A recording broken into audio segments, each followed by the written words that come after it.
बिस्मिल्लाहिर्रहमानिर्रहीम। अस्सलाम वालेकुम। पीवीटी न्यूज़ एचडी के साथ मैं हूं सोहेल चौधरी। नजर डालेंगे आज की अहम खबरों पर।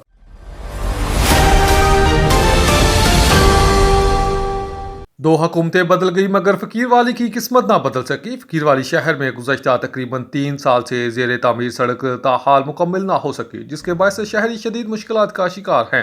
नाज़रीन, वीडियो में आप वो सड़क देख सकते हैं जिसके बारे में ऐलान किया गया था कि फ़कीर वाली की हदूद में इसे वन वे बनाया जाएगा, मगर चंद हिस्से तामीर होने के बाद काम अचानक रोक दिया गया। काम रुकने की वजूहात इंतजामिया की जानब से मीडिया को बताए बगैर खामोशी इख्तियार करना शहरियों के लिए बाइस अज़ियत बन चुका है।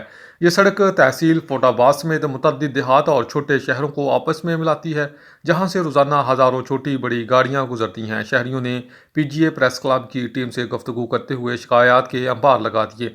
शहरियों का कहना है कि सड़क की मतलूबा पैमाइशें पूरी करने के लिए कमज़ोर तबके की दुकानें तो गिरा दी गई, मगर सड़क की तामीर मुकम्मल ना हो सकी। नतीजतन धूल, मट्टी और टूटा फूटा रास्ता शहरियों का मुकद्दर बन गया।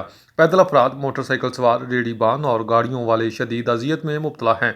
मुकम्मल सड़क ना होने के बायस अक्सर ट्रैफिक जाम रहता है। शहरियों का कहना है कि बासर अफराद की दुकानें तामीर में रुकावट बन रही हैं और मालूम नहीं कि इंतजामिया ऐसे लोगों के सामने क्यों बेबस दिखाई देती है। शहरियों ने मुतालबा किया कि फ़कीर वाली की इस अहम सड़क की तामीर फौरी मुकम्मल की जाए ताकि अवाम और ताजर सुकून के साथ अपना रोज़गार जारी रख सकें।